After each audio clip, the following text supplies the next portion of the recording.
Have you ever wondered why your patient is not getting better despite doing all the right things? They're eating the right foods, they're taking the right supplements, they're doing all the things they're supposed to, and yet somehow the needle is barely moving. Well, what if the issue isn't what you're giving them or a lack of digestive or absorptive capacity, but it has more to do with those nutrients not being able to get to the tissue? Today, we're going to talk about microcirculation and why this critical detail gets overlooked more than it should. Let's go. Welcome back to the podcast, my friends. This is Rhonda, and today, as you probably know if you're a regular listener, today is the last day that we will be streaming on podcast streams, meaning today's the last day you'll find us on Apple, on Spotify, on iHeartRadio, or wherever else you're listening. We are going to be moving fully over to YouTube. So nothing's going to change. You'll still get an email from me that'll say, hey, here's the link, or you can just go find and follow me over at Rhonda Nelson.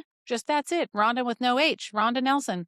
I think there's a heavyweight boxer or a featherweight boxer. There's some boxer with my same name. I am not the boxer. So if you follow her, you're going to get different information than you're going to get if you follow me. So head on over to YouTube and subscribe so you get the notifications. That's how you do that. So, all right, you ready? We're going to talk about microcirculation today. I was actually in the middle of re-recording. I had an older recording, just super brief, like one little lesson, one little video recording in Clinical Academy about microcirculation. And I thought, this deserves more attention. Like, I need to develop this concept out a little bit more for the Clinical Academy members. So I was working on this, developing this out over the course of like 4 videos. And as I'm doing it and I'm digging deeper and I'm thinking about cardiovascular and I'm thinking about retinopathy and I'm thinking about, like, all of a sudden, I don't know, I just sort of had this little bit of an aha moment. You know how something just hits you funny? You're cruising along fine, and then all of a sudden you think, oh, wait a second.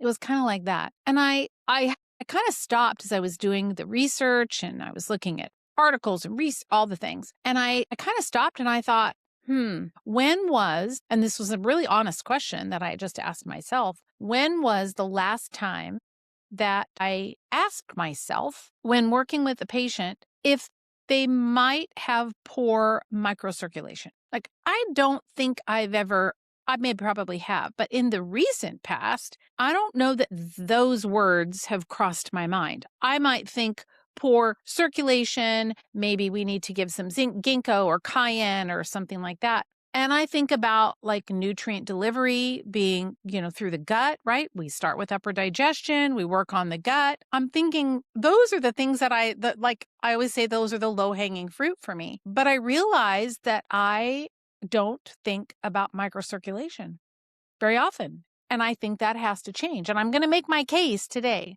You ready? So I think, as I said in the opening, that the patient that's doing all the things right, everything just looks perfect, everything's going just like it should be, but they're not getting better. They're not crashing and burning, like they're still fine, but you see the signs, like maybe they have diabetes. Well, right there, that diabetes impairs microcirculation. Hypertension impairs microcirculation. We're going to talk more about that. But they've got like all these red flags. Ding, ding, ding, ding, ding, sirens going off, microcirculation, screaming, but it doesn't cross my mind. And what if that is the key to the patient getting better, or we just keep changing supplements? We just say, well, let's just try this. We all do it. Well, let's just try this. Well, maybe we try that. Instead, I am going to argue today that if you have a patient who has a primary risk factor for having altered microcirculation, we're going to talk about that, then I would argue that this ought to be your first line, or at least something that you're going to do very first with them. Because if you don't, the next logical, simple extrapolation we can make is, if you don't, then how are you going to get those nutrients to the tissue? How's that going to happen? How are we going to deliver the nutrients to the tissue if the microcirculatory vessels are not working? How is that going to happen? You can give them the best diet in the world and you can give them the best supplements in the world, but if they can't get it from the bloodstream effectively through those capillaries and make into the tissue, make contact with the cell, then how is it that we're going to make that happen? How is that? I'm just asking the question. And I think we need to ask it more often than we do. So before I go, let's define microcirculation. For those of you, just so we're all on the same page. Microcirculation is really just simply the very tiny little vessels, the arterioles, the capillaries, the venules, where the oxygen and the nutrients are delivered into the tissue, and then the waste and waste products and such are carried away, right? That's what it is. So the arteries bring the nutrients and the oxygen into the capillaries. They diffuse, it goes out into the tissue, and then picks up the waste and then brings it back to the tissue, into the bloodstream, and then it picks up and goes into the vein. So those little capillaries have an inflow and an outflow. And we could get all technical about that, but I'm not going to do that today. But it's where the exchange happens. It's where the bloodstream meets the cell, okay? In that microcapillary, those capillary beds, we call microcirculation, that's where the bloodstream meets the cell. So if you think about maybe think about the large blood vessels being the highways and the microcirculation are all the little, neighborhood streets. And if the street is blocked, how are we going to get in the house? We're not. The freeway's fine, but maybe the little streets right around the neighborhood are blocked and I can't get in, or there's like a raid down the street and the police have the road blocked off and I can't get in. Something's blocking me from getting to where I need to go. Same thing. That's a good analogy for microcirculation. So if the contents of the blood are not getting to where they need to go, then we're going to have a problem getting the patient better because we can't deliver that. We're not going to be healing the local tissue.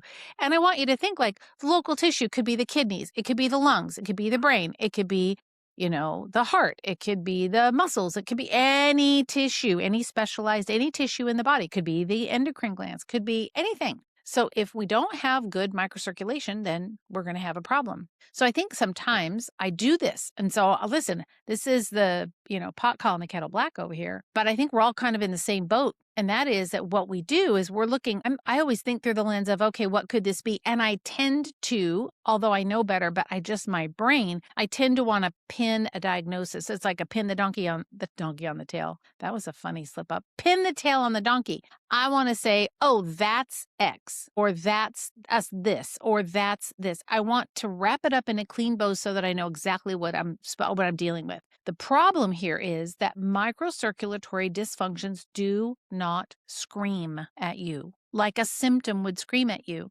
They're quiet. They whisper. They're silent. And as that damage is happening, think about someone that has high glucose.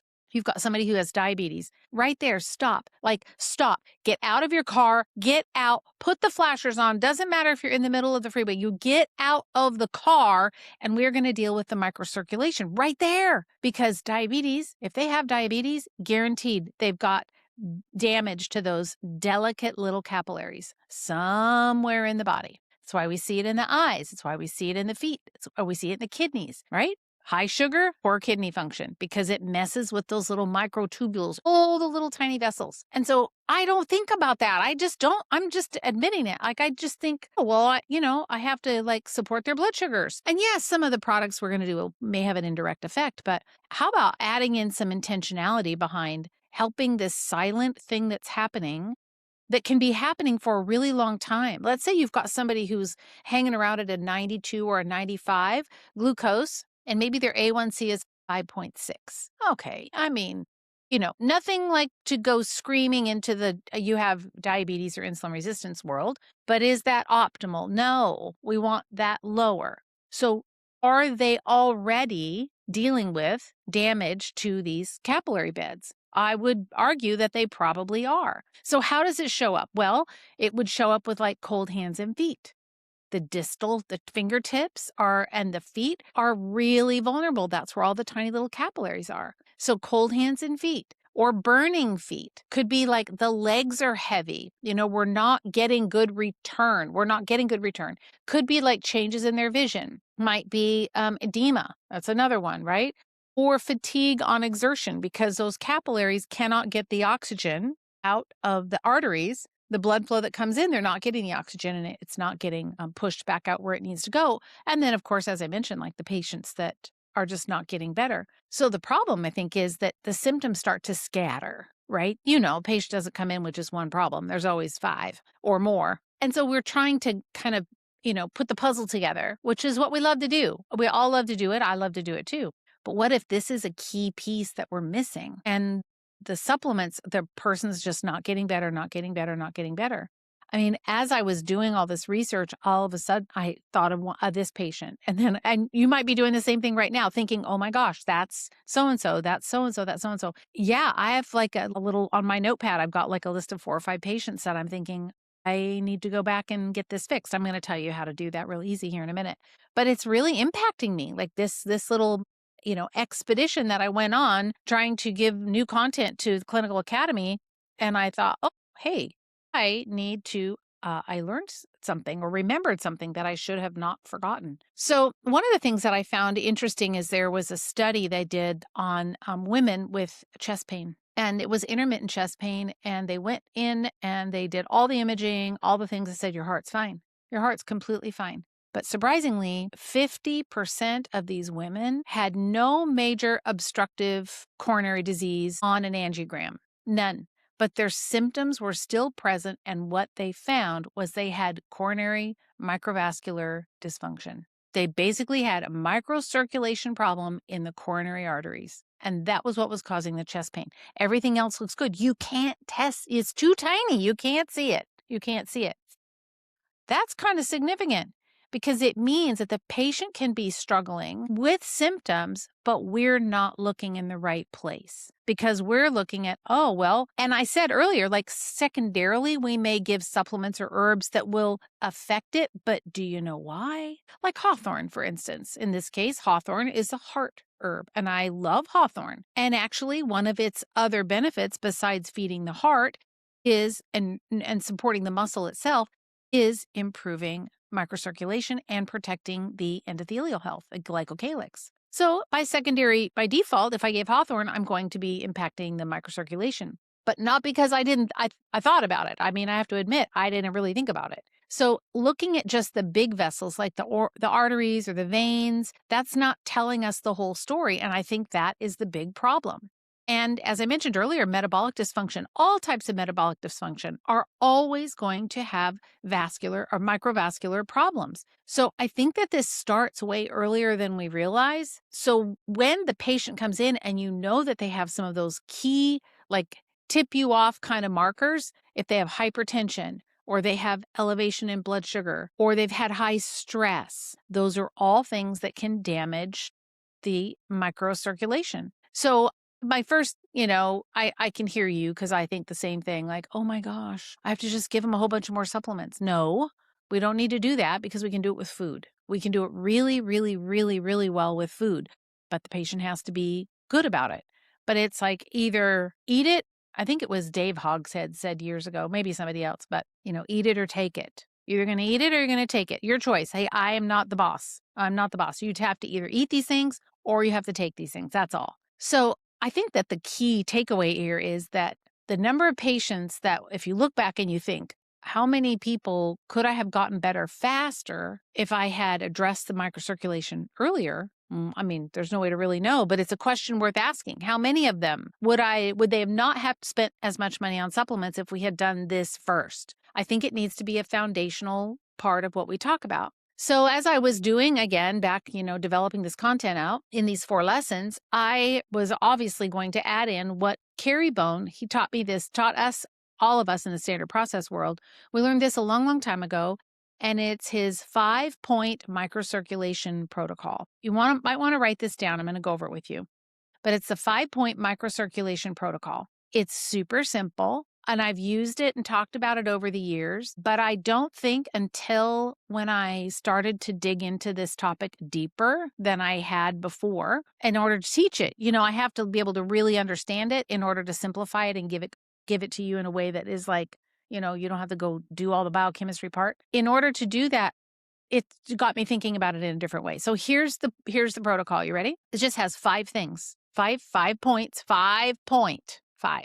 1, beets. Beets are the richest source of nitric oxide, and nitric oxide dilutes.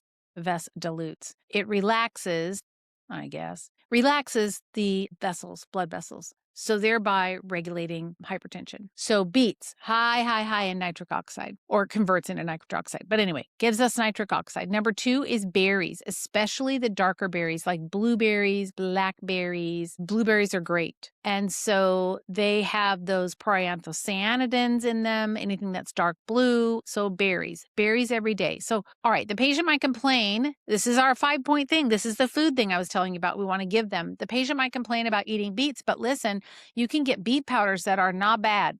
They're actually pretty good. That's what I do. I put them in my smoothie every day. And I don't think about it. I just put it in my smoothie.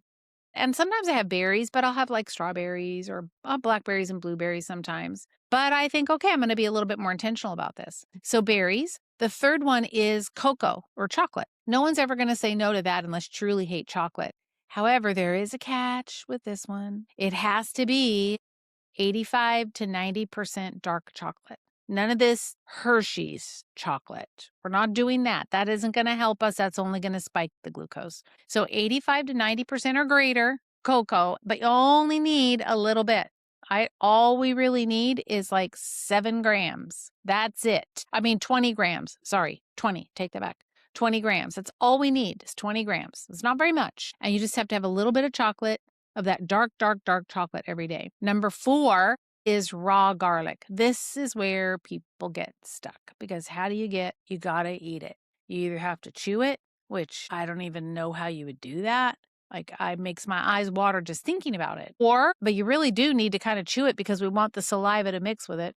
And I suppose it's something you could probably get used to, but we need 1 to 2 cloves of raw, fresh garlic per day. The garlic helps to thin the blood. It improves the glycocalyx. It relaxes the blood vessels. It has so many benefits for microcirculation.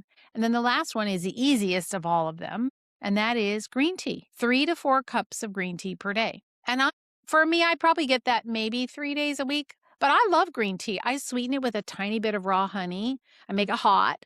And then I just put a little bit of raw honey in it. I don't like all the powdered sweeteners and stuff, but I just put a little bit of honey in it. I don't like the tannin taste, but I like green tea. So I just use a little bit of honey and that kind of cuts that a little bit for me.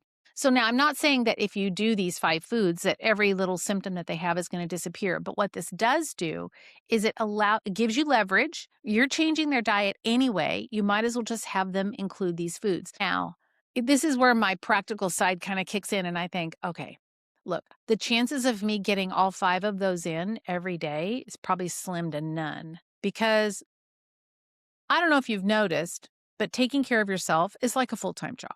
By the time you meditate and you exercise and then you journal and then you go for a walk because you need to go, maybe walking, not exercise, or you lift weights and then you're going to go for a walk and then you have to go to the store and then you have to cook and you have to meal prep. And then I got these 5 things I have to do. And then I need to get on my, little vibra plate for 10 minutes. And then it's like a full-time job. I tell you, I don't know. I've mad respect for people who are super disciplined and can do it. It's just not me. But I have to be, if I'm really honest with myself, I think I could get 3 out of 5 of those in. The garlic is the one that's going to be toughest for me because I've tried it before, like by putting it in a spoonful of olive oil. Tried that, came right back up. Not going to try that one again. I really don't know. I love garlic, but I always cook with it. It's not raw. That's different. So, if the patient only got 3 or 4 of those in a day, would it be a lose? Absolutely not. It's a win. Don't tell them that. But say, this is what we need to do every day, these 5. Nobody's going to complain about eating berries. No one's going to complain about putting beet powder in water or a smoothie or something. Nobody's going to complain.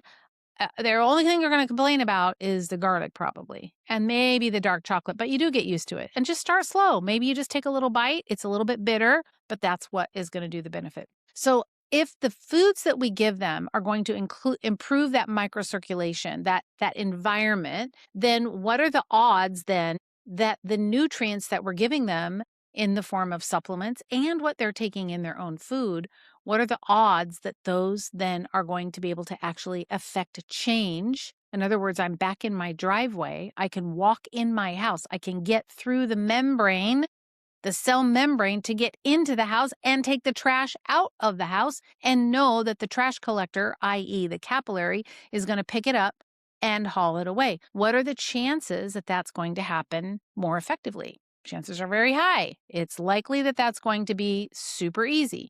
Or much more efficient, I should say. So the magnesium can get where it needs to go when it has to do with the heart. And the B vitamins can feed the heart, and the herbs and the fatty acids, and even the health of the cell membrane. That's going to improve as well. So I don't think we need to add a bunch of supplements. And there are lots of supplements that we could do. Gotu kola is my favorite. Bilberry for the eyes. Gotu kola, it's just good for everything as it has to do with microcirculation. I will tell you, as a side note, I just had a patient this last week, and she was really, really, really concerned about her eyes. Ophthalmologist diagnosed her with the beginnings of macular degeneration, and she hit the panic button. And she already has super high anxiety. She's one of the ladies on my list, by the way. But she already has super high anxiety, and so much better than it was because she's done a lot of work on herself. It's so much better, but still high. And she has I know she's got some endothelial dysfunction, blah, blah, blah. But unbeknownst to me, we found out about the macular degeneration, she told me. And I said, let's do a supplement from doctor's research. I said, there's one called Complete Eye Health. Let's do that. This has all the nutrients in it that your eye needs to heal and repair. And then I said, let's do some Gotu kola. I could have done bilberry, but I don't know. I just said Gotu kola. So I did Gotu kola. And now I just retested her labs, and her EGFR, she's in her early 70s. Her EGFR was I want to say it was 65, which, in your 70s, I'm not unhappy about that. It went up to 90. Who has kidneys that go in the opposite direction in your 70s? I'm 99% sure that was because of the Gotu kola. Because it's improving the little tiny capillaries. It's improving the microcirculation. What are the kidneys? They're just a bunch of teeny tiny little capillaries in there, filtering out all the things in the body. So actually got her EGFR to go the other way. Now, I don't have any way to prove that was it, but nothing else changed. That was it. She stays on everything exactly the same. So I do know we can make this better. So here are the 5 foods again, just so you get them. Beets. So beets are a good source of nitrate, which supports nitric oxide production because it helps the vessels relax and respond to changes in blood pressure. Berries have those polyphenols, and those have been studied for support of endothelial function and vascular resilience. So it helps the vessels bounce back when they expand, contract. We need roughly 1 cup a day. Dark berries are better. Cocoa or chocolate, 85 to 90%, 20 grams a day. These have the flavonols, and that supports the response of the endothelial lining. Garlic is like a superhero when it comes to blood vessels, viscosity, endothelial healing. 1 to 2 raw fresh cloves a day. And then last but not least is the green tea, which has the catechins that is going to support vascular health, 3 to 4 cups a day. So it's really simple. It's not like we had to give them a whole bunch of big, long, more supplements. We don't have to. Don't do anything. Just do that and watch what happens. Watch what changes on their blood tests. Watch and see over the next month or 2 if your protocol starts working better. So I wrote down a few things that you can watch for. So I mentioned cold hands and feet. Slow wound healing is another one where microcirculation could be compromised. Easy bruising could even be like edema at the end of the day. Things like everything gets swollen at the end of the day, or their legs feel heavy. Also, someone who sits a lot. They're sitting a lot. They're not moving as much. They're very sedentary. That is actually very damaging to those vascular beds because we need the blood moving through them, and the way that we get movement is we get them moving is by moving the body and getting the blood to move. If you see visual changes, where they're starting to see funky things go on, the prescription needed to be increased every 6 months or so, that's microcirculation. ED, huge with loss of vascular integrity. Ginkgo and tribulus usually will fix that problem. Ginkgo to improve the circulation, but also the tribulus to just make sure that there's enough testosterone. But that's a vascular endothelial problem right there. And then fatigue on exertion is another one that I wrote down. They can't exercise or they don't recover well after exercise. I think back about the number of patients I've had over the years that have told me that. And honestly, between us, I don't think I ever even considered that it could have been microvascular. I don't think I did. I was just like, huh, that's weird. Let's give you cardio something or other. I don't think I ever really considered it. So here's the questions you should look for on your intake forms, or you can ask them like, do your hands or feet tend to be cold? Or if you get cut, does it take longer to heal than it should? Are your legs swollen or your hands swollen by the end of the day? Do your legs feel heavy when you stand up or if you sit too long? Is there any burning or numbness or tingling in the feet? Now, that could be, for other reasons, but certainly worth asking about. Also, smoking. Smoking is a huge risk factor. Even there's studies that show even secondhand smoke is a big, big risk factor for microcirculatory dysfunction. So, have you ever been exposed to firsthand or secondhand smoke? And even as a child, could have damaged it. All we need to do is just go in and maybe give them that 5-point protocol, Kerry's 5-point protocol, and then see if we can get those capillaries to start working again. Ask about their sedentariness, how many hours do they spend sitting versus walking around? ED, I mentioned, fatigue induced, they get fatigued after exertion. So those are just some questions that you can ask, pretty basic. And I go into this in a ton more detail. Like it's deep in Clinical Academy. So if you want to join, it's great. $99. All you have to do is go to rhondanelson.com/Clinical Academy. Just click the button, join, go check it out. And then you'll be happy because you'll get in there. You'll find it's my brain in an online platform. It is worth hundreds of dollars and it's so inexpensive. So you really should go do it. All right. So first, to wrap it up, I think we have to make microcirculation part of our clinical vocabulary with every single patient. Just like we think about adrenals, just like we think about upper digestion, just like we think about the, liver, making sure the liver's working, or making sure that blood sugar is stable. Like those are foundational aspects for me. I've got like this foundations, like my 5 clinical foundations. And as I was preparing this podcast, I thought, I don't know, I might have to add 6. Microcirculation might be number 6 in there because I think we have to think about it. We have to start thinking about nutrient delivery, tissue perfusion, endothelial health, vascular tone, capillary health. We have to start thinking about that earlier. That doesn't mean that every single patient has a microcirculatory dysfunction, and it doesn't mean that you have to explain it all. But what if, just for fun, what if you just made it a rule that with every single patient, you just told them these are 5 foods that we need to get in your diet every day? Is there ever going to be anything wrong with them having those 5 foods in their diet? Never, never. Even if they don't have a microcirculatory problem, are there enough health benefits to those foods? Of course there is. So why would we not do that? I mean, it's a no-brainer to me. But it's not flashy. It's not a supplement. But you can help the patients get better by just making it simple. And I think there's something very freeing about that. It's just simple. We just give them the 5 things. That's all. Here, do these 5 things. And then you don't even have to tell them. You need to tell them, you can. But like if they have, loss of vision or glucose, blood sugar related issues, then fine. But there are some specific herbs you can use. Like I said, bilberry is great for the eyes, and gotu kola. If you don't know what to do, just do gotu kola. You're never going to be wrong. Saruta is great from Standard Process for the arteries, veins, Saruta Plus.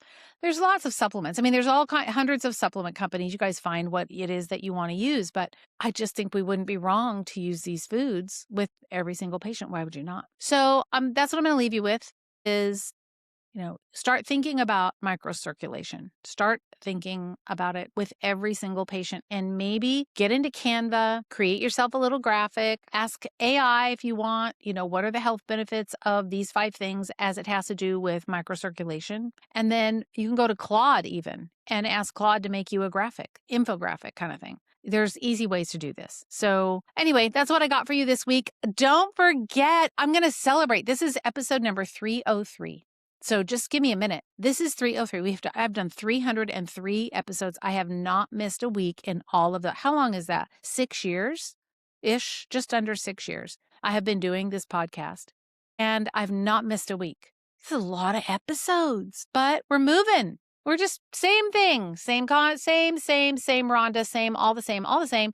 Now, moving forward, you're just gonna, when you click the link in the email that I'll send you, or you find me, don't forget, just go over to YouTube, do it now, go to YouTube, search Rhonda Nelson, not the boxer, not her, Rhonda Rouse, maybe it's not Rhonda Nelson, maybe it's Rhonda Rouse, something. You'll see a Rhonda, and she's so popular, way popular more than me, and you'll see her in there, and don't follow her. Just come find me. I'll be on there. You'll see my little face on there and you'll know. And then just subscribe and then turn on the notifications. And that way it'll ding you when I've got a new episode. So I've got a lot more content. It gives me so much more flexibility to be able to put things out there that you guys can listen to. I can create lots of different things and I'm not as handcuffed as I am with the podcast. So all of these episodes, by the way, they're all still going to be here. They're not going anywhere. So if you want to go back and listen to an old one, you can. They'll be here. But we will also have them on YouTube as well. So thanks for hanging out with me. And I'm just celebrating the end of an era and the beginning of a new one. So I will see you next week over on YouTube. Take care, friends.